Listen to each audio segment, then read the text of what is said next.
여러분 오늘도 잘 견디고 계십니까? 김명준의 뉴스파이터입니다. 내가 현장 갔어도 바뀌었을 건 없다. 지난 주말 수해 당시 늑장 현장 방문 논란에 김영환 충북도지사가 한 말입니다. 만약 다음 선거 때 또 도지사에 도전한다면 이렇게 말할 건가요? 내가 또 도지사 돼도 바뀔 건 없다. 지자체장들이요, 지역사회를 위해서 큰일 해주는 거 바라지도 않습니다. 다만 지역사회를 위해 땀 뻘뻘 흘리고 있는 수많은 사람들을 힘 빠지게만 하지 않게 해주길 바라겠습니다. 7월 21일 금요일 김명준의 뉴스파이터, 잠시 뒤에 이 이야기 해보도록 하겠습니다.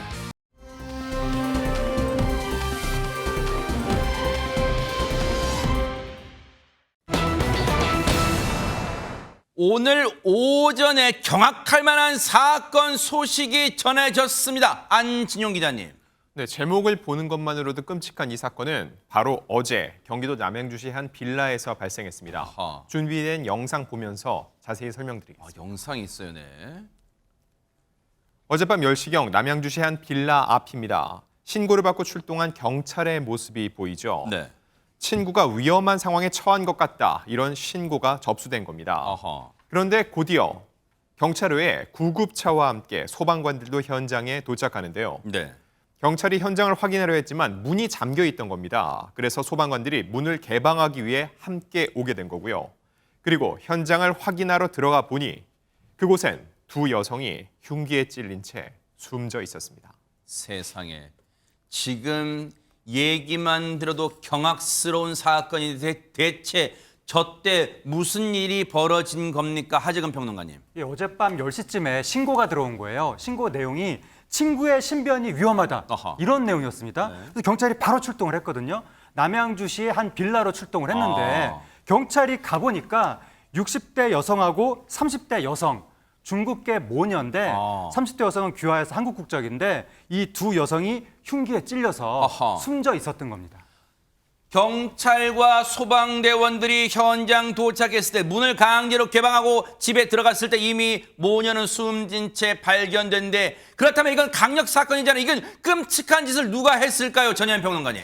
예, 지금 경찰에 따르면 이 모녀를 살해한 것은 50대 남성인 것으로 알려져 있습니다. 범행 후에 현장을 달아났다고 했는데요. 이 사건도 충격적이지만 더 기이한 점도 지금 알려지고 뭘까요? 있어요. 이 남성이 어제 오후 2시 30분쯤 이 살해된 여성의 아들, 5살 아들이 다니고 있는 어린이집에 가서 이 어린이를 데리고 도주를 한 겁니다. 세상에. 그래서 현재 다시 알려진 언론 보도를 보면 이 모녀를 살해한 시간은 2시 전후가 아닐까라고 추정이 되고요. 2시 30분에 다시 어린이집에 가서 아이를 데리고 도주했고 신고는 밤 10시쯤에 된 것이 아닌가, 이런 추정도 나오고 있습니다. 네. 더군다나 이 아이를 데리고 도주한 이후에 본인의 본가가 있는 충남 서천으로 가서 본가에다 5살 아이를 맡기고 다시 도주를 했다라는 거죠. 어허. 그러다가 이 남성은 오늘 오전 10시 50분쯤 충남 보령에서 경찰에 붙잡혔습니다. 일단은 오늘 오전에 검거됐다는 점에서는 일단은 천만다행히 저 극악무도한 사람을 잡았어요. 저 인간을 잡았는데, 그런데 지금 걱정되는 게요, 장유미 변호사님, 저 모녀를 지금 추정컨대, 시점상 추정컨대 저 끔찍한 범죄를 저지른 후에 그 숨진 딸의 그 아들, 5살 된 아들을 지금 어린이집에서 데리고 왔다는 거 아니에요? 그럼 그 아이는 지금 어떻게 됐습니까? 그러니까요. 그 아이, 왜냐하면 범행을 저지른 이후에 아이를 데리고 갔으니까요. 과연 무사한가? 지금 건강은 괜찮은가? 굉장히 걱정이 되실 분들 많으실 텐데요. 다행히 아이는 괜찮다고 합니다. 아하. 일부 보도에 따르면 이 피의자가 본인의 본가에 아이를 뒀다, 그런 보도가 나오기도 했는데요. 뉴스파이터 제작진이 경찰에 직접 확인을 해본 결과 아이는 다행히도 경찰이 보호하고 있다라고 확인을 받았다고 합니다. 네. 그리고 왜 이 아이를 데려갔는가? 이 혹시 살해당한 30대 여성과 이 50대 용의자 사이에 태어난 아이는 아닌가, 이 부분도 확인이 필요해 보였는데 이 아이가 두 사람 사이에서 태어난 아이는 아닌 것으로 현재 전해지고 있습니다. 하하, 그렇다면 더더욱 궁금하잖아요. 더더욱 의혹이 생길 수밖에 없는 게 대체 이들 사이에서는 무슨 일이 있었던 걸까요? 얘기 좀 들어보시고 이어가 보도록 하겠습니다. 무서워서 내다보지도 않았어요. 남편만 나갔는데 10시 반쯤에 그 경찰들이 남편 보고 싸우지 않았냐, 싸우는 소리 안 났냐 물어봐서 싸우는 소리 안 났다고. 싸우는 소리가 안 났거든요. 1년은 안 됐어요. 온 지 얼마 안 됐어요. 하나 있어요. 아들이 있는데 아이를 유치원인가 동산인가 데려가지고 데려오고 그런 것만 밖에서 몇 번 그리고 나오고 들어가는 것만 봤어요. 하는지 어쩌는지 모르겠어요. 항상 밟고 그리고 아빠도 그렇고 그 할머니도 그렇고 나 문 열다 같이 마주치면 예쁘게 인사해야지 그러고 빡빡했는데 밟고. 지금 이웃 주민들도 이 사건에 경악스러워하고 있는데 지금 보세요. 근데 백성문 변호사님, 이 주민분 마지막 부분 얘기를 들어보면 보세요. 아빠도 그렇고 할머니도 그렇고 항상 밝았다. 그리고 문 열다 마주치면 아이한테 인사드려야지 그랬다고 합니다. 그렇다면 그 남성 아마 이 끔찍한 일을 저지른 50대 그 용의자로 추정되는데 왕래가 있었다는 걸까요, 그러면? 그러니까 지금 그렇게 보입니다. 지금 이웃 주민이 아까 아빠라는 표현을 쓴 게 아마 이 남성을 얘기하는 게 아닌가 싶어요. 그러니까 아이 아빠로 보였을 수 있죠, 이웃 주민 입장에서는. 그리고 유치원에도 이렇게 여러 번 왔다 갔다 데려다주고 데리오고 하는 그런 모습들이 있었다라는 걸 보면 네. 일단 이 사안의 첫 번째 아까 이 범행을 저지르고 바로 이제 어린이집에 가서 이 5살 아들을 데리고 나온 거 아니겠습니까? 네. 사실 선생님이 인계를 해주지 않아요. 전혀 모르는 사람이 오면. 아이가 전혀 모르고 아이가 안 간다는데 선생님들이 인계해 주는 그러네요. 거 없잖아요. 어허. 그러니까 이 아이와 이 남성은 이미 알고 있었고 아이는 이제 그런 끔찍한 범행이 저질렀다는 건 전혀 알 수 없는 상황이기 때문에 어허. 평상시와 같이 아마도 이 남성을 따라간 게 아닌가 싶고 네. 근데 그렇다고 하더라도 이거는 미성년자 약취 그러니까 이제 우리가 일반적으로 얘기하는 유인죄 그러니까 유괴죄 충분히 될 수 있는 상황입니다. 왜냐하면 보호자를 살해하고 보호관계에서 이탈시킨 상황이기 때문에 네. 그러니까 일단은 뭐 경찰 입장에서는 이 아이가 순수히 이 남성을 따라간 건지 그리고 그럴 수 있었던 게 지금 좀 전에 이웃 주민이 얘기했던 것처럼 그 전에 교류가 많이 있었는지 그리고 도주는 뭐 자신의 차로 한 건지 이런 것 하나하나 전부 다 조사를 해야 한다는 입장입니다. 네. 일단 경찰은 이 남성에 대해 용의자에 대해서 지금 구속영장을 신청할 방침이고요. 오전에 보령에서 검거됐기 때문에 아마 지금쯤 남양주 서로 지금 이송이 됐을 것으로 추정됩니다. 어쨌든 이 남성을 상대로 이 용의자를 상대로 반드시 사건의 전말을 밝혀내 주기를 지켜보도록 하겠습니다.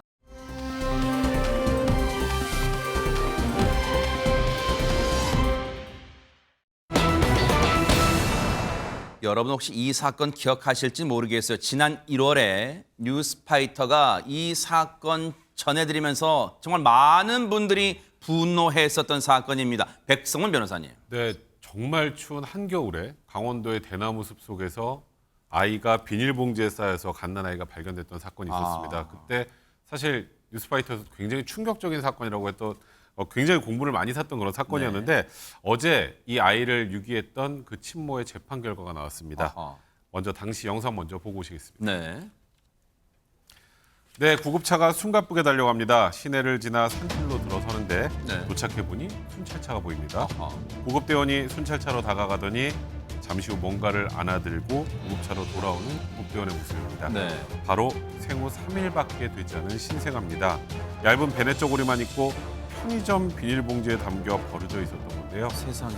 당시 저 지역 날씨는 어머, 이 아이예요? 영하권이었습니다. 어머. 구급대원은 황급히 아기를 포대기로 감싸고는 품에 안고 아기의 온몸을 녹여줍니다. 저 지역 강원도 지역에서 1월에 강원 지역 충분히 우리가 영하의 날씨라고 꽁꽁 얼은 날씨라고 생각해 볼 수 있잖아요. 근데 그 아이를 세상에 두터운 방한용 이불도 아니고 어떻게 전염병도 버린 것도 충격적이지만 어떻게 편의점 비닐의 봉지에 싸서 버려요 아이를. 제가 고향이 강원도인데요. 어릴 때 입고 입고 또 입어도 강원도 추위가 살을 에이는 듯하다 이런 표현을 우리가 씁니다. 그런데 생후 3일밖에 되지 않은 아기가 편의점 비닐봉지에 저렇게 베네 저고리만 입은 상태로 발견돼서 세상에. 굉장히 충격을 줬습니다.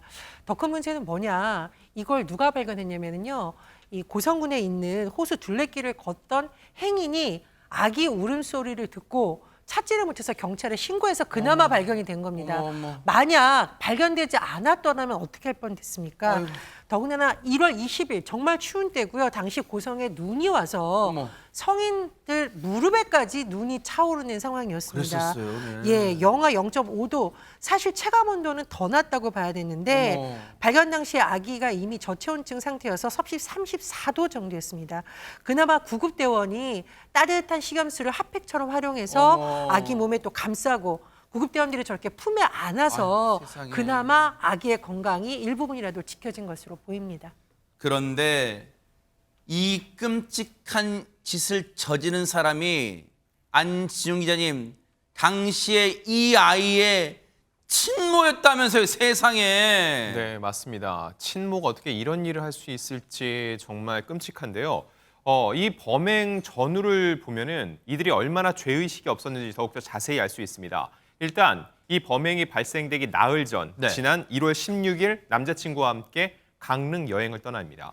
그리고 다음 날 이 강릉의 한 병원에서 출산을 하게 되죠. 그리고 이 여성 하루가 지난 1월 18일 아기를 혼자 병원에 남겨두고 남자친구와 함께 집으로 귀가를 해버립니다. 어머. 그리고 그 다음 날 이날이 바로 범행 당일입니다. 1월 20일 병원에서 아기를 데리고 나와 곧바로 둘레길로 가서 유기를 하는데 도대체 왜 이런 일을 벌였냐는 질문에 대해서 전 남자친구와의 아이다. 처음부터 키울 생각이 없었다는 답변을 내놨습니다. 저게 사람의 입에서 나올 말입니까? 그냥 입에서 나오면 다 말이에요. 어떻게 인간의 탈을 쓰고 어떻게 저런 말을 할 수가 있는 거예요? 전 남친의 아이라고 키울 생각 애초부터 없었다? 그래서 태어난 지 3일밖에 안 된, 사흘밖에 안 된 이 아이를 버렸다? 그것도 편의점 비닐봉지에서 버렸다? 당신이 인간이야? 어떻게 이런 짓을 저지를 수가 있어? 그런데 이 사건 결국은 이 신고로, 행인분들의 신고로 다행히 이 아이를 찾을 수 있었고 결국은 이 친모라는 사람을 잡아서 재판에 넘겼었는데 재판 결과는 어떻게 나왔습니까? 장윤 변호사님. 비교적 법원은 선처를 해줬다고 볼 수 있습니다. 이 수사 경과를 좀 살펴볼 필요가 있는데요. 네. 경찰은 처음에는 영아 살해 미수로 수사를 했어요.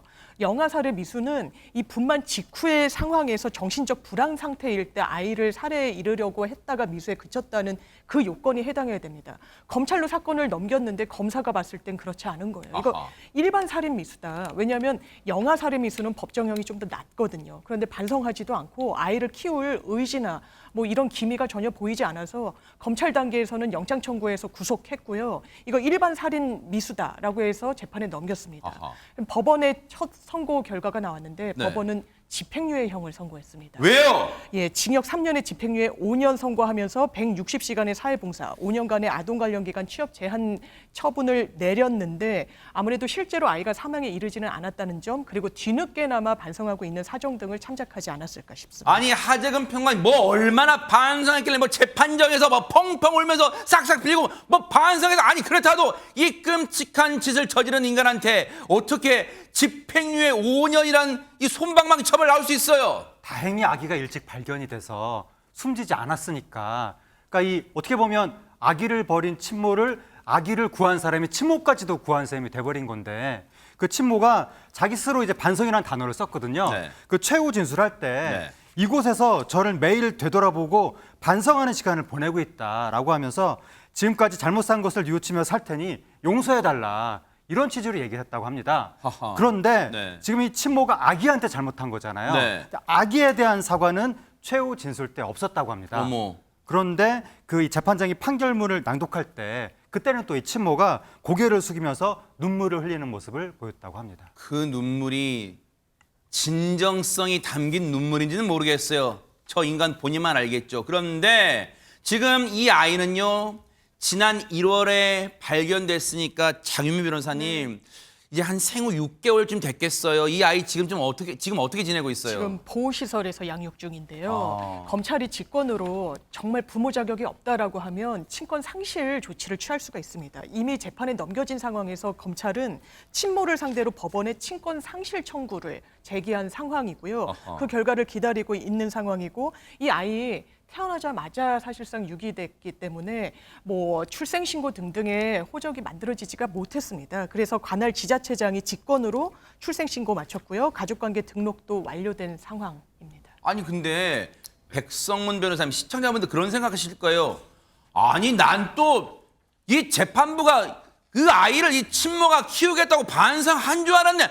아니 키우지도 않는데 왜 집행유예야? 그러실 것 같아요. 그러니까 사실 이 판결 가지고는 아마 시청자분들이 다들 좀 의아해하실 것 같아요. 근데 이제 이 판결을 제가 좀 이해하는 바로는 일단 재판부에서도 죄질은 굉장히 안 좋다고 봤습니다. 강원도 저 추운 대나무 숲에 생후 3일 된 아를 놔두면 어떻게 될까요? 행인에게 발견되지 않으면 거의 100% 사망한다고 봐야겠죠. 네. 그러니까 이거는 그냥 아이를 살해하려는 명백한 고의를 가지고 한 행동이니까 죄질이 좋지 않은 건 분명한데 네.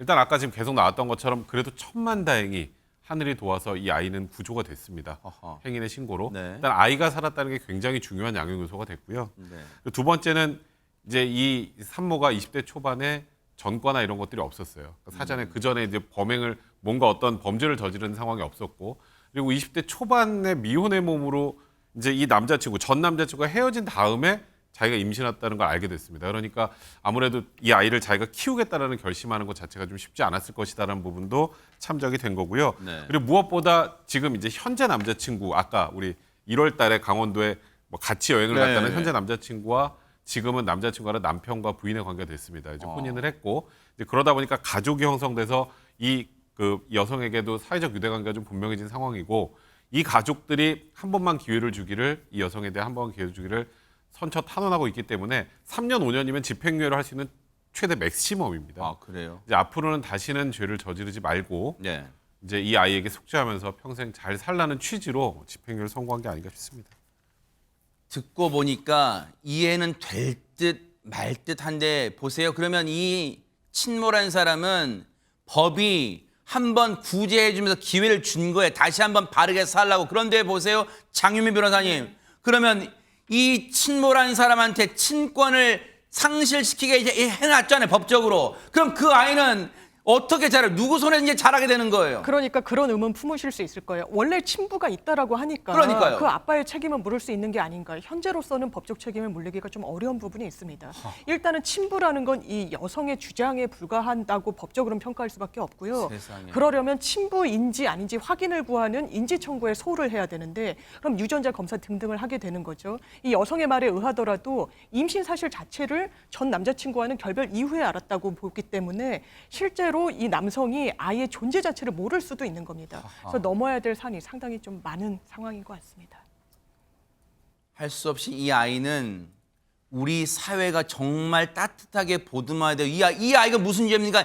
죄가 있다면 이 세상에, 이 험한 세상에 태어난 죄밖에 없을 거예요. 이 아이 정말 우리들이 바르게 자라도록, 건강하게 자라도록 품어줘야 될 것 같다, 이런 생각해 봅니다.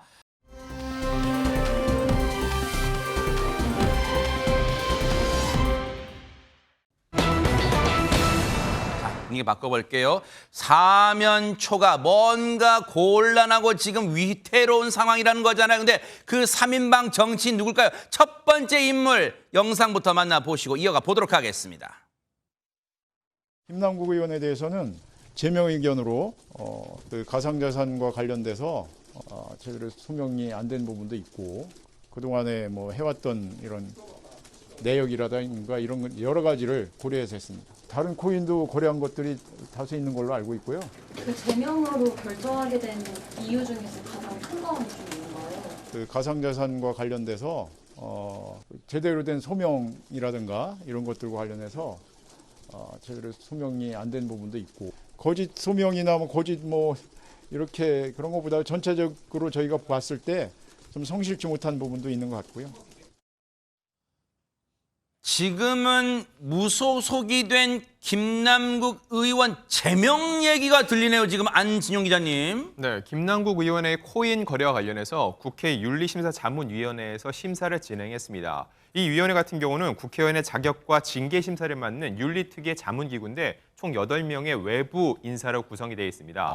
김남국 의원이 제출한 가상자산 거래 내역 자료 등을 토대로 해서 국회법 위반 그리고 직권남용 여부 등을 심사했는데 그 결과가 어제 발표됐습니다. 그에 따르면 최고 징계수인 의원직 제명을 국회 윤리특별위원회에 권고하기로 결정됐습니다. 이야, 네. 그동안 여러분 혹시 기억나실 거예요. 그동안 김남국 의원은 이 코인 사태, 이 투자 사태에 대해서 상당히 자신감 있고 당당하게 대처해 왔어요. 그 장면 좀 보시고 이어가 보도록 하겠습니다. 이게 상임위 시간 내냐, 시간 외냐 이걸 떠나서 너무나 제가 잘못한 일이라고 생각이 됩니다. 그래서 이게 너무 소액이어서 이제 정확하게 기억을 못 하고 있고 액수가 이 정도 되면 얼마나 되는 거예요? 몇천 원 정도 몇천 원이요? 수준입니다. 네. 그 하늘에서 떨어진 돈, 굴러 들어온 돈도 하나도 없다라고 말씀드린 거고, 그래서 공개하면 모든 게 투명해질 거라고. 네. 그래서 진상조사를 제가 직접 요청한 거. 네. 의혹을 제기하는 곳에서 먼저 근거를 가지고 제기를 해야 되잖아요. 어떤 근거를 가지고 그 의혹을 제기하시는 거죠, 기자님? 어떤 코인, 어떤 가상화폐 말씀해 주세요. 한번 궁금하니까 저도. 어떤 가상화폐에 관련되어서 미공개 정보 의혹인지. 여기 계신 의원, 그 기자님들 한번 말씀해 보세요. 어떤 가상화폐에 대해서 왜 미공개 정보 의혹을 제기하는지. 아무런 어떤 근거도 없이 미공개 정보를 이용했다라고 이렇게 주장을 하는 게 저는 너무 터무니없다고 생각이 되고요. 지금 저 상황만 보면 그거잖아요. 너희 기자들 내가 무슨 코인 투자한지 알고나 지금 물어보냐? 모르지. 근데 뭘 나 의혹을 제기하는 거야? 모르잖아. 지금 이러는 거예요, 지금. 근데 그러면 윤리심사자문위에서 지금 아까 조금 전에 김남국 의원이 얘기했던 것처럼 뭐 상임위 중에 했던 거는 몇천 원 뭐 이 정도 수준이었고, 그리고 몇 회가 많이 되지 않는 것처럼 얘기를 하고 미공개 정보 이용한 적 없다라고 얘기한 게 전부 다 김남국 의원의 말이 맞았으면 제명 공고를 했을까요? 안 했겠죠. 근데 일단은 윤리심사자문위에서 미공개 정보를 이용했는지 여부의 판단을 할 수가 없습니다. 뭐 여기 수사기관도 그러네요. 아니고 그죠? 그래서 일단은 지금 김남국 의원과 관련해서 상임위에서 도대체 그러니까 국회에서 상임위하는 과정에서 몇 번 정도 코인 거래를 했는지 네. 몇 번쯤 될 것 같습니까? 아까 본인 말로 두세 번 뭐 했다면서요. 일단 지금 확인된 것만 200번이 넘는다고 합니다. 대박! 그리고 이제 그게 더 문제인 게 그 과정에서 거래한 총 거래액이 무려 99억 원에 이른다고 합니다. 대박! 그리고 아까 윤리심사자문위에서 나온 얘기로는 자료 같은 걸 전부 다 이렇게 성실하게 제공을 하지 않았다는 측면도 고려가 되지 않았나. 저 정도가 되니까 윤리심사자문위에서 제명 공고를 내놓은 것 같습니다. 총 거래액이 상임위 때 막 아까 그 영상 잠깐 나왔지만 막 바쁜 손으로 막 자기 휴대폰 만지는 건 봤잖아요.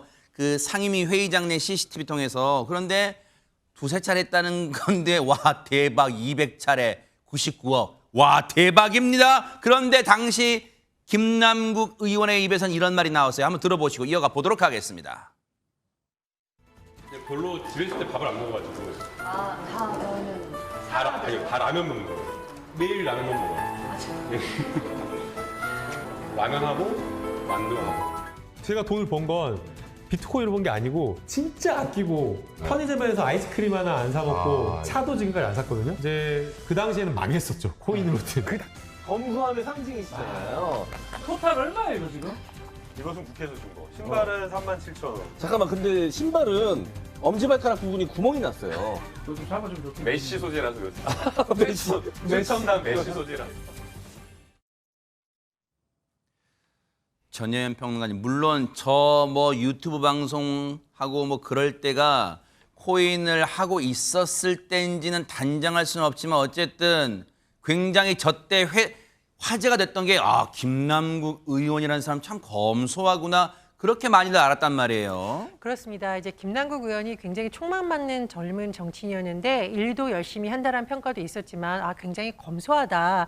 37,000원짜리 운동화라는 것이 보통 호화스러운 거 안 신고 아주 검소하게 생활하면서 국민 위해서 열심히 뛴다 이런 의미를 갖고 있었기 때문에 최근에 코인 거래 논란이 더 커진 것으로 보입니다. 네. 물론 이제 코인 거래 자체가 불법이라고 보기는 어렵지만 코인 시장이 아직 정비가 제대로 안 돼 있어서 일부 젊은이들은 말 그대로 영끌 빚까지 내서 투자했다가 크게 손해를 봤다 이런 논란이 계속되고 있는 상황에서 국회의원이라면 이런 제도 개선에 앞장서야지 본인이 상임위 시간에 거래를 할 때냐 또 이런 비판도 나오고 있는 상황입니다. 그러면 전혜연 평론가님, 지금 김남국 의원도 윤리심사자문위의 그 제명 권고 그 얘기는 들었을 거 아니에요? 혹시 뭐 입장은 안 냈어요? 예, 입장을 SNS에 오늘 올렸습니다. 이 윤리심사자문위에서 제명 권고를 한 것에 대해서는 유감을 표한다라고 했어요. 그럼 이건 뭐 아직도 자기는 나 그렇게까지 잘못한 거 아니면 뭐 그런 게 내포된 거예요? 그렇습니다. 특히 다음 심사를 내용을 보면 객관적이고 공정한 기준이 형평에 맞게 적용된 것인지 의문스럽다라고 굉장히 좀 불만을 나타낸 것이 아닌가 추정이 되고요. 네. 향후 남아있는 윤리특위 절차에 적극 임하겠다라고 했습니다. 그리고 더 소명하겠다고 하면서 국민 여러분께 진심으로 사과드린다라는 내용도 알려지고 있습니다. 장윤미 변호사님, 그럼 이건 SNS에 올린 표현은 되게 절제된 표현이라는 게 느껴지는데 이걸 조금 우리가 적나라하게 표현하면 나 여기서 안 물러나 안 받아들여 갈 때까지 가볼까 뭐 그런 거예요 지금? 그렇죠. 수용하기는 어렵다는 취지로 지금 읽힙니다. 왜냐하면 이게 정제된 표현을 써서 유감을 표한다라고는 했지만 본인의 윤리위의 소명 절차에 또 적극 임하겠다라고 했어요. 왜냐하면 지금 이 제적 의견을 낸 국회 윤리심사자문위원회는 국회 윤리특별위원회의 산하위원회입니다. 그러니까 최종적으로는 전체 회의를 한번 거쳐야 되는데 사실 윤리심사자문위원회 단계에서도 소명 기회가 여러 차례 있었지만 적극적으로 임하지는 않았던 것 같습니다. 자료 제출을 제대로 하지 않은 점 그리고 소명에 있어서도 이 어떤 구체적인 혐의에 대해서 하나하나 반박하거나 입증 사실을 내지는 않았다는 점이 또 이렇게 족쇄로 작용하게 된 것 같거든요. 그렇다면 입장 변화를 거쳐서 윤리특위 단계에서는 뭔가 적극적으로 임할 것인지 여부도 한번 열어놓고 살펴봐야 될 것 같고요. 네. 일단은 최종적으로는 국회 본회의 사안입니다. 이게 의원의 어떤 신변과 관련된 부분이기 때문에 윤리특위가 결정된다고 다 끝난 게 아니라 예, 윤리특위에서 또 최종적으로 이 안을 내게 되고 징계 수위를 결정하게 되면 그 이후에는 본회의에 이 표결에 붙이게 되는데 이 요건도 전체 제적 의원의 3분의 2 이상으로 이게 가결 여부가 판단되기 때문에 상당히 그 요건 또한 높게 설정돼 있기도 합니다. 그러면은 보세요. 이 그래픽 잠깐 볼게요. 본회의까지 가야 된다는 거예요. 그러니까 생살 여탈권을 지금 이제 동료 의원들이 쥐고 있다는 건데 200명이 찬성해야 된다는 건데 백성문 변호사님, 그러면 200명 찬성을 하려면 관건 이 칼자루는 누가 쥐고 있는 거예요? 민주당이 쥐고 있는 거죠. 조금 전에 장윤 변호사님이 잘 설명해 주셨는데 일단은 윤리심사자문위에서 일단 제명 권고는 말 그대로 권고고요. 윤리특위에서 전체회에서 최종적으로 징계 수위가 확정이 돼야 그다음 본회의 표결로 가는 겁니다. 이제 윤리특위 전체회에서 만약에 지금 이제 워낙 이제 국민적 여론이 안 좋은 상황에서 윤리특위에서 윤리심사자문위의 결정을 뒤집을 수 있을지는 솔직히 저는 잘 모르겠습니다만 원래 자문위 결정하고 윤리특위 결정이 다른 경우가 워낙 많아서요. 그래요. 일단 그걸 넘는 다음에 이제 결국 이제 본회의 표결로 가게 될 텐데 이 표결에서는 지금 일단은 국민의힘하고 정의당에서는 이제 제명에 대해서 찬성하는 입장인 것 같고 민주당은 지금 어떤 특별한 입장이 나오지는 않습니다. 지금 무소속이라고 하지만 결국 민주당 소속 의원이었기 때문에 지금 말 그대로 지금 최소 200명의 찬성이 필요한데 지금 국민의힘하고 정의당 나머지 다 합쳐도 최소 민주당에서 160에 69명은 이탈을 해야 되잖아요. 이게 굉장히 만만치 않습니다. 그러니까 이게 어제 국민의힘에서도 윤석 대변인의 입을 통해서 나왔던 거는 이제 공은 민주당으로 넘어갔다. 민주당에서 이걸 어떻게 판단할지가 관건일 것 같습니다. 아니 그러면 하재근 평론가님, 뭐 이제 우리가 뭐든지 최초라는 게 좋은 건 아닌데 이게 만약에 제명이 되면 김남국 의원이 이 국회에서 제명되는 첫 번째 국회의원이 5명이 되는 거예요? 어떻게 되는 겁니까? 만약 제명이 된다면 두 번째가 되는 건데요. 그럼 누가 있었어요 그 전에? 우리나라 역사상 국회 본회의에서 제명안이 처리된 의원이 딱 한 명 있습니다. 누굴까요? 바로 1979년 10월 달에 김영삼 의원이 제명이 됐었습니다. 그래요? 그때 당시에 그래서 민주화운동 관련해서 굉장히 큰 반발이 있었고 그리고 제명 직전까지 갔던 의원들도 두 사례가 대표적으로 있는데 어떤 사례가 있냐면 2011년에 강용석 당시 전 한나라당 의원이 아나운서 이른바 그 성희롱 발언으로 논란이 돼서 그때 윤리특위에서는 제명안이 통과가 됐었는데 본회의에서 부결이 됐습니다. 그리고 2015년에 심학봉 전 새누리당 의원이 그때 성폭행 혐의로 논란이 있었거든요. 그때 이 본회의에서 표결을 하기로 했었는데 표결 몇 시간 직전에 스스로 직에서 물러나서 통과가 되진 않았습니다. 어쨌든 지금 들으신 표현대로 공은 즉 칼자루는 이제 김남국 의원의 운명을 쥔 칼자루는 민주당이 쥔 형국이 됐어요. 과연 자율투표로 갈지 만약 이제 물론 윤리특위 전체 회의 결과가 남아있긴 합니다만 어쨌든 혹시라도 어떻게 흘러갈지 한번 지켜볼게요.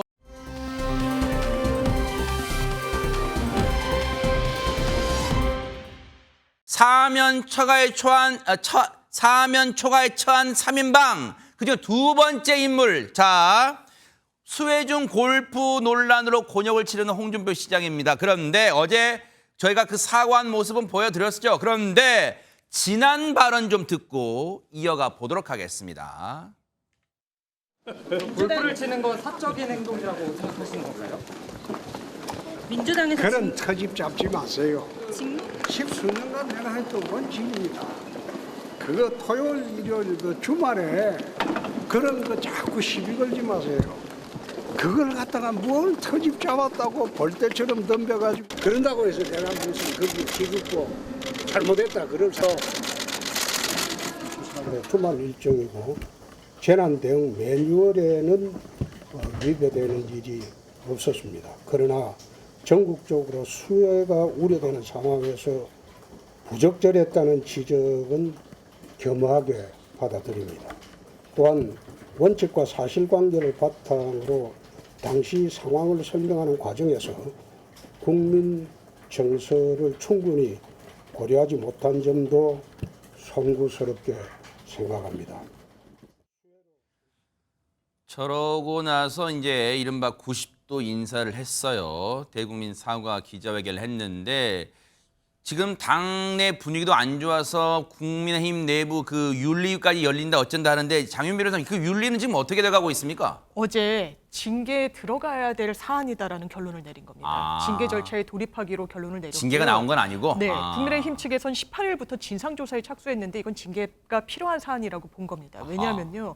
아무런 문제가 없었다. 주말에 대구 같은 경우에는 수해 피해가 많지도 않았고 공직자라고 하더라도 휴일에 골프 치는 게 무슨 문제가 있느냐라는 사실 홍준표 시장의 어떤 항변 내용과는 달리요. 국민의힘의 내부 윤리강령 시행규칙에는 이런 때라 하면 수해가 나거나 온 국민이 슬픔에 잠겨있는 이런 때는 아예 딱 집어서 골프를 쳐서는 안 된다는 규정을 갖고 있습니다. 골프라고 나와 있어요? 그렇습니다. 이렇게 돼 있습니다. 국민과 국가가 힘을 모아야 할 경우에 오락성 행사나 유흥, 골프 등 국민 정서에 반하는 행위를 하면 안 된다고 되어 있거든요. 그렇기 때문에 아마 징계에는 어느 정도 윤곽이 다음 주 수요일, 왜냐하면 그때 윤리위가 다시 열리게 되거든요. 그렇다면 아마 경고나 당원권 정지, 탈당 권유, 그리고 당에서의 제명 등 총 4가지의 수위의 징계 중에 하나로 좀 귀결되거나 최소한의 윤곽이 잡힐 것 같습니다.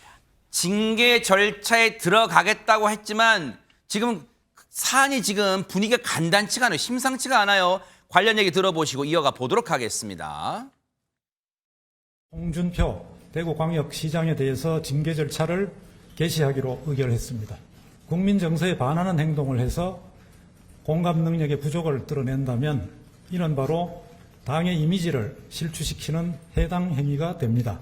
공식 사과를 함으로써 더 이상의 논란 확산이 차단되기는 했지만 윤리위로서는 이미 벌어진 해당 행위에 대해서는 책임을 물을 수밖에 없습니다. 자, 이렇게 되면 안진용 기자님 궁금한 게 홍준표 시장 하면 SNS 잘하기로 유명하잖아요. 그럼 혹시 뭔가 입장 같은 건 안 냈어요? SNS를 통해 또다시 입장이 나왔습니다. 그래요? 이 당 중앙윤리위원회가 징계를 개시하겠다고 하자 SNS에 4글자를 올렸습니다. 그 4글자는 바로 과하지욕이었습니다. 과하지욕이 어떤 뜻이냐면 가랑이 밑을 기어가는 치욕을 참는다는 뜻입니다. 이 한나라의 명장 한신과 관련된 고서에서 나온 얘기인데 큰 뜻을 지닌 사람이 작은 일을 휘말리지 않고 참아 넘긴다 이런 뜻이라고 볼 수 있는데 본인이 지금 그런 심정이라고 우회적이라고 비친 것이라고 볼 수 있습니다. 네. 하지만 이 글 역시 결국 8시간 만에 삭제됐습니다. 아하. 그러니까 올려놓고도 뜨거워 했는지 모르겠지만 일단 8시간 만에 내렸어요, 저걸. 그런데 국민의힘 이 윤리위에서는 이제 징계 절차에 들어가겠다 했는데 내부에서 이런 얘기도 나온대요. 한번 들어보시고 이어가 보도록 하겠습니다. 사과하지 않는 분하고 사과하는 분하고는 분명히 양정에 반영이 될 수밖에 없겠죠. 그 수해 현장에 가서 함께 그 봉사활동하는 그런 진정성 있는 모습을 보인다고 하면은 좀 더 양정에 도움이 되지 않을까라는 생각이 듭니다. 홍 시장이 사과 기자회견 했는데 그게 어떤 진정성을 제시기에 충분하지 않다고 느끼시는 건가요? 그 부분에 대해서 이제 국민들께서 판단을 하셔야 되겠죠. 아직은 제가 보기에는 홍준표 시장님께서 사과를 썼지만은 국민들께서 보시기에는 많이 부족하다고 생각할 거라고 생각합니다. 과하치욕 이 네 글자 심경을 담은 사자성어도 뜨거 했는지 몰라도 일단 8시간 만에 내렸어요. 왜냐면 징계 수위 같은 걸 의식했을 거예요. 그러면 혹시 만약에 반성하는 모습을 보여준다면 듣기로는 뭐 다음 주에 국민의힘 의원 전원이 어디 수해 현장 가고 그런데요. 갈까요? 근데 지금 홍준표 시장이 저 과지옥이라는 단어를 왜 괜히 올리셔가지고 8시간 만에 지웠어도 저 얘기를 올리는 순간 자기가 한 사과는 사과가 아닙니다. 그러니까 이게 나는 잘못한 게 없는데 큰 일을 위해서 이런 치욕적인 일을 견딘다는 뜻이거든요. 이제 뭐 홍준표 시장 입장에서는 이제 징계 절차 개시된 이후에 저걸 또 계속 올려놓으면은 그럼 사과 왜 한 거야 얘기가 나올 수밖에 없으니까 지우신 것 같긴 한데 제가 생각에 일단 저 글을 올린 것 자체에 대해서 또 윤리에서도 분명히 이제 생각을 할 것 같고 홍준표 시장 입장에서는 이제 본인의 행동 자체가 크게 잘못되지 않았다는 기본적인 생각은 변함없으신 것 같아요. 그러니까 사과한 거는 이제 국민 정서에 반하는 행동을 했다라는 부분인데, 근데 사실 공직자에게 또 굉장히 중요한 건 결국 국민 정서 아니겠습니까? 그러네요. 국민들이 어떻게 이 행동, 그 이후에 홍준표 시장의 태도를 바라보는지가 중요한데 그 부분에 대한 부족함은 분명히 있었단 말이죠. 홍준표 시장 입장에서는 사실 과거에 나갔다가 다시 힘들게 또 이 당에 들어왔는데 또 뭔가 징계를 통해서 이제 그런 상황이 되는 거는 분명히 원치 않을 거란 말이죠. 그래서 홍준표 시장 입장에서도 본인이 내키지 않더라도 뭔가 추가적으로 진정성 있는 모습을 보여줄 수 있는 그런 제 2차적인 뭔가를 할 가능성은 있는 것 같은데 그게 이제 지금 조금 전에 나왔던 것처럼 수해 현장에 뭐 본인이 나간다거나 이런 방법일지 아니면 제3의 방법일지에 대한 고민은 분명히 있으실 것 같습니다. 그리고 한번 지켜봐야 될 것 같아요. 홍준표 시장 앞으로의 행보는.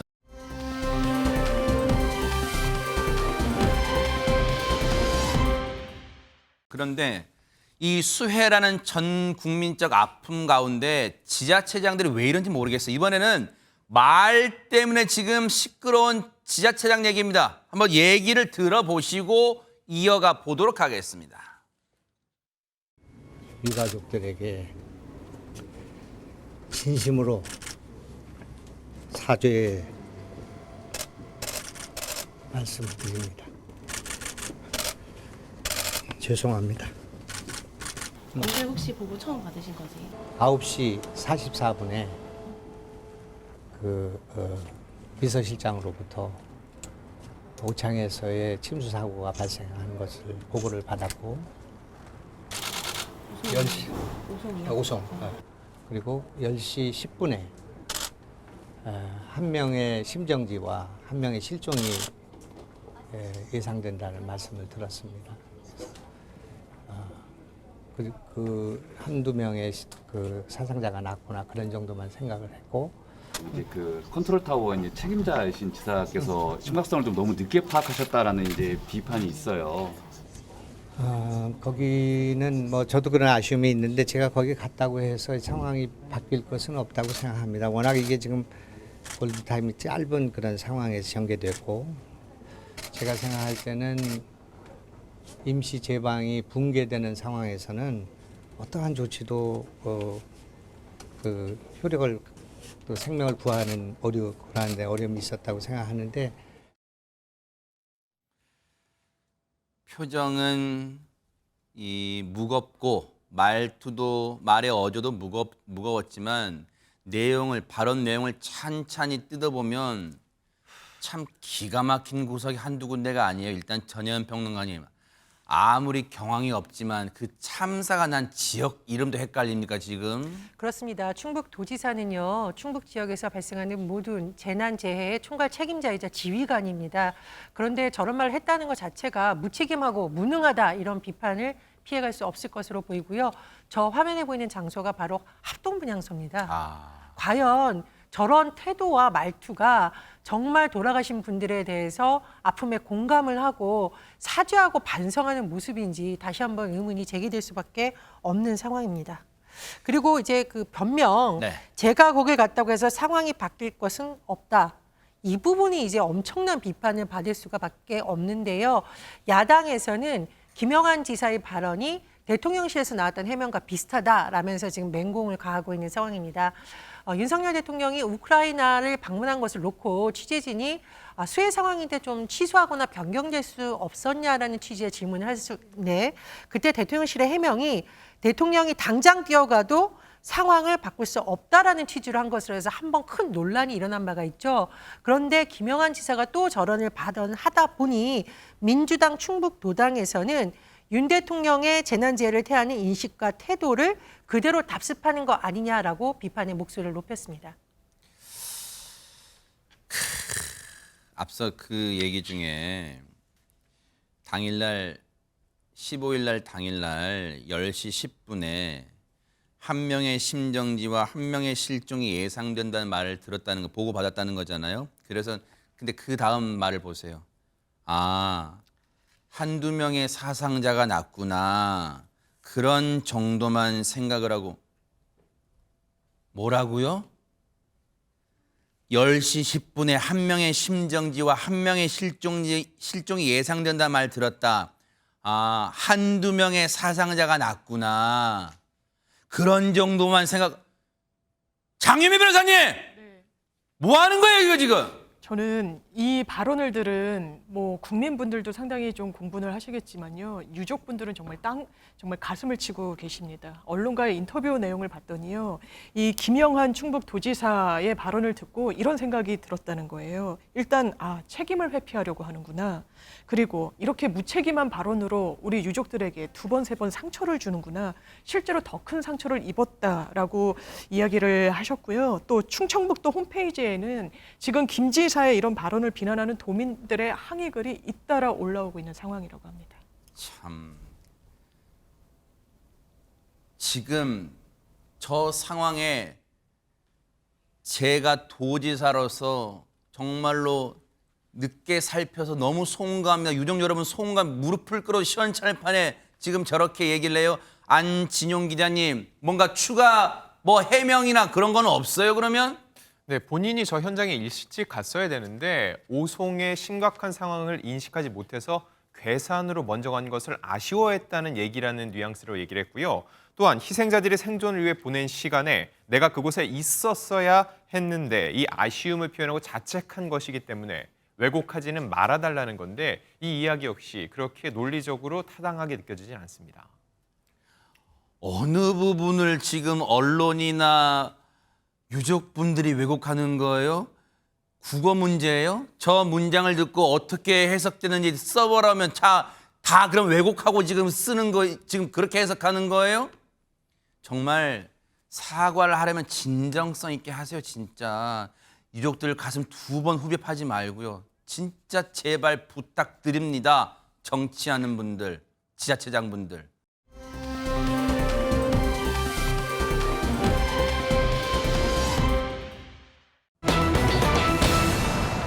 자, 분위기 바꿔보겠습니다. 어제 울산의 한 복지시설에 소포가 배달됐대요. 혹시 장유미 변호사님 어떤 도움의 손길 소포예요? 그렇지 않았습니다. 정말 괴소포라고 할 수가 있는데요. 이게 어제 낮 12시 30분쯤에 울산시 동구에 있는 한 장애인 복지시설에 도착한 소포였습니다. 네. 근데 국제 우편물이었고요. 당연히 무언가 해서 직원분들이 뜯어봤을 거 아니에요. 네. 직원 3명이 우편물을 개봉한 뒤에 어지럼증, 구토 증세, 호흡곤란 증세를 일으켰다는 거예요. 실제로 그 소포를 직접 만진 직원 같은 경우에는 잠시 손이 마비되는 증상을 겪기도 했다는 겁니다. 이건가 봐요 지금? 그렇죠. 그러니까 당연히 119를 불렀고요. 구급대에 의해 인근 병원으로 옮겨졌는데 다행인 건 생명에는 지장이 없는 상태라는 겁니다. 천만 다행인데요. 안진용 기자님, 그 괴소포에 국제 우편으로 왔다는 거예요. 그 괴소포에 안에 뭐가 들어있었던 거예요? 일단 출동한 소방 특수화 구조대가 이 소포를 뜯어봤습니다. 그 관련 영상 보면서 설명드리겠습니다. 영상이 있어요, 네. 방호복과 방독면을 쓴 소방관이 쓰레기통에서 노란색 봉투를 집어듭니다. 이 봉투를 열어봅니다. 그랬더니 이 안에는 별다른 물건은 들어있지 않습니다. 이 소방관 연이어 또 다른 봉투를 뜯어보자 여기엔 마치 화장품처럼 보이는 용기가 들어 있습니다. 어허. 자, 육안으로 봤을 때는 아무런 이상이 없어 보이죠. 네. 하지만 이 봉투를 열었던 직원들, 어지럼증과 마비 증세를 호소했던 겁니다. 아, 글쎄요. 이제 외관상 육안으로는 별다른 특징 같은 건 안 보이는데 일단 저 소포를 열었을 때 어지럼증을 호소했다는 거 두통. 그러면 소포에 눈에 보이지 않는 무언가가 들어있던 걸까요? 관련 얘기 좀 들어보시고 이어가 보도록 하겠습니다. 기체라고 추정이 됩니다, 지금. 거기 정밀 검사를 했을 때도 어떤 결과가 나올는지는 잘 모르겠지만 이게 만약에 감염체인 경우에는 혹시나 뒤에 어떤 게 발생할지 모르기 때문에 조금 두고 봐야 되겠지만 현재까지는 큰 이상은 없다. 이렇게 추정이 됩니다. 세 분 외에는 특별한 뭐 증상이 있거나 하시는 분들은 지금은 없습니다. 처음에 이제 저희들 테러 의심을 했고 지금 현재로서는 뭐라고 단정할 수 있는 것들은 사실은 없습니다. 수사를 좀 해봐야지 알 수 있지 않겠나 싶습니다. 전혜연 평론가님 진짜 가슴 철렁한, 물론 피해 정도가 이 정도였기 천만다행이지 만약 저게 어떤 무슨 뭐 진짜 눈에 보이지 않는 뭐 세균, 생화 그런 테러라면 진짜 끔찍해요, 진짜. 그렇습니다. 장미 변호사님이 짚어주셨듯이 어쨌든 일부 직원들이 어떤 현상을 나타내고 몸의 증상을 느꼈던 거잖아요. 그래서 경찰에서 더 정밀한 조사를 할 것으로 보이는데 일단 저 봉투를 보면 요즘 저런 봉투 많거든요. 봉투 두 개 다 겉에는 이제 종이, 근데 안에는 비닐처럼 된 것이 많아요. 그래서 열어봤더니 하나는 화장품으로 추정되는 것이 있고 또 하나는 눈에 보이는 물건은 없었다는 겁니다. 그러나 말씀해 주셨듯이 이 안에 기체가 들어있었다면 독극물의 가능성을 배제할 수 없기 때문에 경찰에서 일단 입소자들을 대피시킨 다음에 봉쇄하고 조사에 착수를 한 겁니다. 소방당국이라던가 군에서는 도대체 이게 뭐냐 계속 조사를 하고 있는데 아직까지는 방사능 물질이라던가 생화학 물질은 검출되지 않은 상태라고 하지만 이것을 좀 정밀 검사하기 위해서 우편물을 국방과학연구소로 보낸 상황입니다. 근데 하재근 평론가님, 우리가 이게 지금 국제우편으로 도착했다는 거예요. 근데 국제우편이든 뭐든 간에 우리가 소포를 붙이려면 받는 사람 주소도 있어야지만 보내는 사람 주소도 있는 거 아니에요? 어떻습니까? 예, 보낸 사람, 받는 사람 주소가 다 있는데 이 우편물에도 보낸 사람 주소가 있습니다. 바로 중국어로 타이완의 어떤 주소가 적혀 있다고 합니다. 그리고 받는 사람도 일단 수신지 주소는 정확하게 그 장애인 복지시설 주소가 맞는데 그 사람 있잖아요. 받는 사람, 수취인 이름하고 전화번호가 적혀 있는데 그 이름에 해당하는 직원이 없다고 합니다. 그리고 번호도 없는 번호라고 합니다. 그러니까 모르는 사람, 모르는 번호 이렇게 온 외국에서 왔다는 그 소포에 대해서는 함부로 좀 열어보지 않아야 될 것 같은데 일단 그렇게 돼 있고 어쨌든 우체국의 어떤 경로를 통해서 온 거잖아요. 그래서 지금 경찰이 우체국을 통해서 배달 경로를 파악하고 있습니다. 필요하다면 중간중간에 있을 다 CCTV도 다 파악을 해봐야 될 것 같은데 근데 이 사안이요. 사안의 심각성을 생각할 때 이거 단순 해프닝으로 볼 게 아니잖아요. 백성 변호사님. 네, 이건 사실 굉장히 저희 우려 섞인 시각으로 볼 수밖에 없습니다. 현재까지 다행히 이 봉투를 열어보니 울산에 있는 복지시설에 계신 분들이 괜찮다고 하지만 성분을 저희가 아직 모르잖아요. 그러네요. 생화학도 아니고 생화학 예를 들어서 우리 예전에 막 탄저균이나 이런 건 아니고 또 그렇다고 방사능 물질도 아니고 근데 뭔지는 몰라요. 그러니까요. 그래서 이제 이게 정확하게 나올 때까지 격리를 하는 건데 문제는 이 소포가 여기만 간 게 아닙니다. 어머. 일단 지금 제주경찰청에 따르면 어제 이제 이 뉴스를 어떤 분이 보다가 나도 그런 비슷한 거 받았는데 그 노란색에 열었는데 나는 화장품 안 시켰는데 화장품 같은 용기가 있어서 그냥 버렸는데 하면서 그걸 찾아왔어요. 그리고 보니까 여기서 좀 소름 끼치게 발신지가 타이완입니다. 그러니까 아마도 같은 쪽에서 거기에도 보낸 게 아닌가 싶고 근데 문제는 그래서 일단 이것도 역시 군 헬기를 보내서 국방과학연구원으로 이 봉투 안에 있는 어떤 물질이 있는지 확인하기 위해서 가져왔고요. 오늘 또 보니까 대전의 한 주택에서도 타이완에서 우편물을 받았다는 신고가 또 들어왔습니다. 여기도 역시 지금 테러 감식, 테러 의심 위해서 이 지금 현재 우편물 3개를 수거해서 이 부분에 대해서도 정밀 감식을 한다고 하는데 지금 시청자 여러분들께서도 나는 이걸 분명히 시킨 게 없는데 해외에서 이제 아마 또 지금 이 기사가 나가서 이 발신하는 쪽에서 타이완이라 다른 쪽으로 해서 보낼 수 있기 때문에 내가 시킨 게 아닌 우편물이 오면 일단 이거는 의심을 좀 해보셔야 할 것 같습니다. 소름 끼칩니다. 같은 발신지로 동시다발적으로 대한민국의 각지에 지금 무차별적으로 배달됐어요. 그런데 혹시라도 지금 백성문 변호사 말씀처럼 이 소식을 접하고 그 보냈던 나쁜 사람들이 다시 발신을 바꿀 수 있어요. 전 진짜 이건 국가적으로 이 사안을 대처하고 처리해야 될 것 같다 이런 생각해 봅니다. 이 결과는 눈 부릅뜨고 따라붙어 보도록 하겠습니다.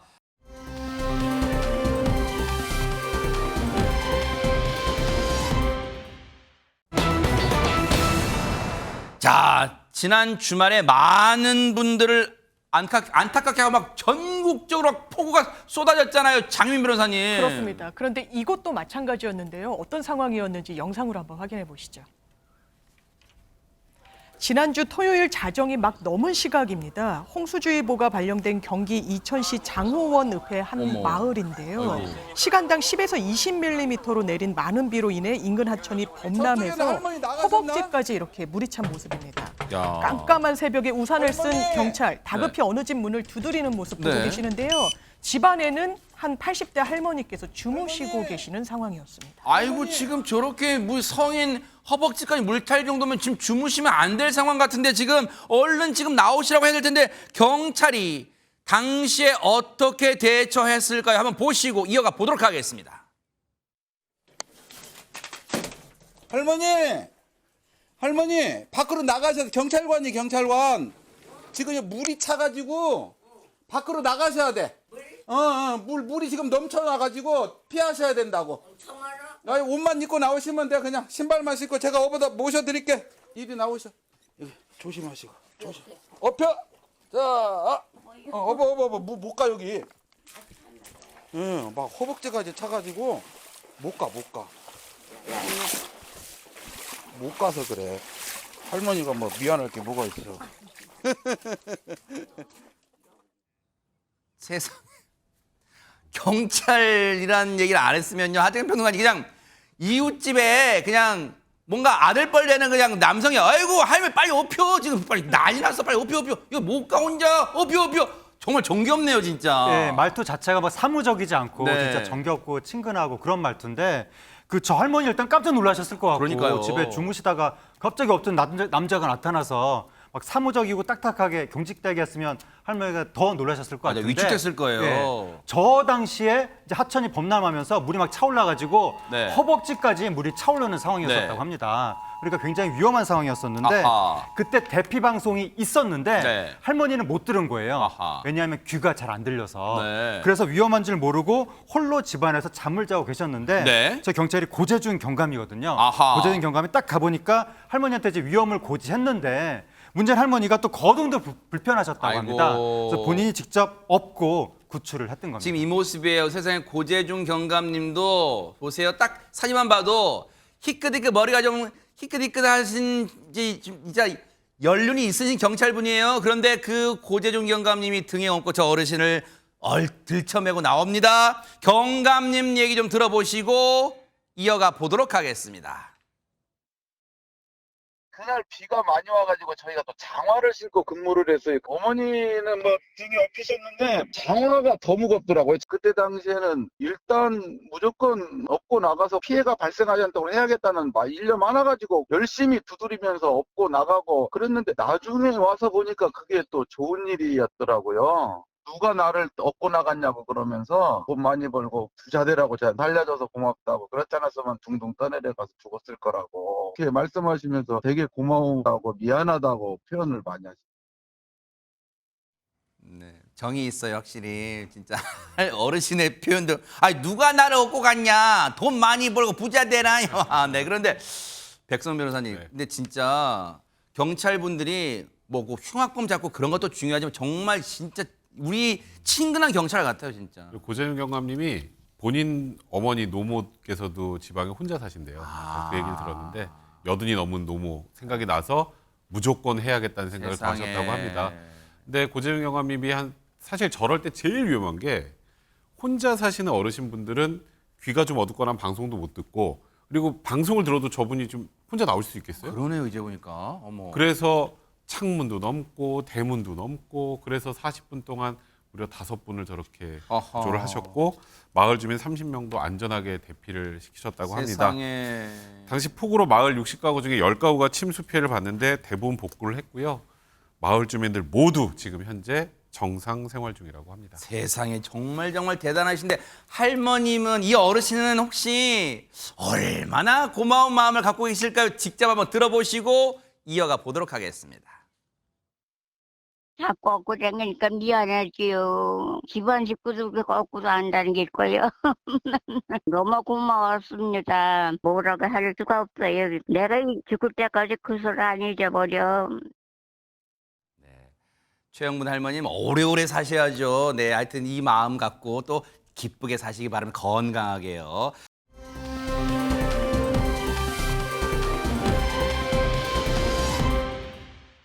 자, 그 밖에 관심 가는 소식, 첫 번째 소식 하재근 평론가님이 준비하고 계십니다. 예, 영국의 스카이다이버들이 텅 빈 하늘을 도화지 배경 삼아서 자신들의 몸으로 그림을 그렸는데 아하. 관련된 영상이 있습니다.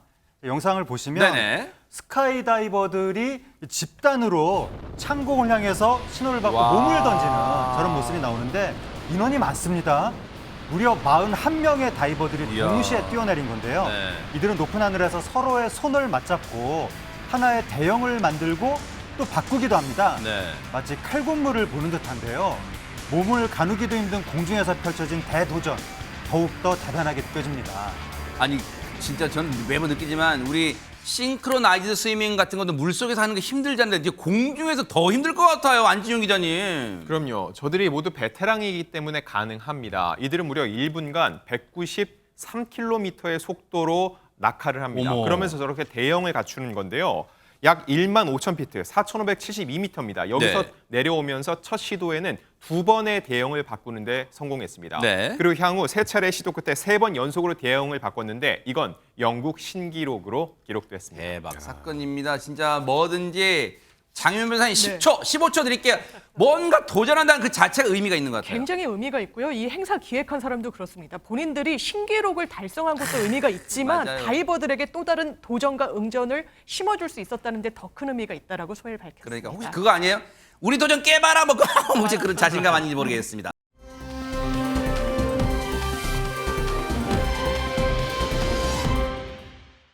오늘 클로징은요, 전남 보성에 사시는 박경태 님이 제게 직접 보내주셨습니다. 읽어드릴게요. 올해 초 늦둥이 아들을 군에 보낸 60대입니다. 수해 현장 실종자 수색에 나섰다 유명을 달리한 고 최수근 상병 순직이 남의 일 같지가 않았습니다. 이렇게 매뉴얼조차 없는 군의 아들, 딸들 보낸 부모들이 밤에 잠이 제대로 오겠습니까? 게다가 이런 어처구니 없는 일들이 계속 일어나면 군대 기피 풍조가 더 번질까 봐 걱정입니다. 제발 제대로 된 군대를 보고 싶습니다. 이렇게 보내주셨습니다. 박경태님의 그 분노와 걱정 아마 우리 국민 모두가 느끼실 겁니다. 제발 군이 뼈를 깎는 각성하기 바랍니다. 김명준 뉴스파이터 마칩니다. 고맙습니다. 보고 계십니까? 대박 사건. 네, 안녕하십니까? 김명준입니다. 여러분과 함께하는 뉴스파이터. 다양한 소식과 뉴스를 보고 싶으시면 화면 오른쪽을 꾹 눌러 구독해 주시길 바랍니다. TV로도 유튜브로도 여러분께 한 발 더 다가가겠습니다. MBN 뉴스와 뉴스파이터를 사랑해 주셔서 고맙습니다.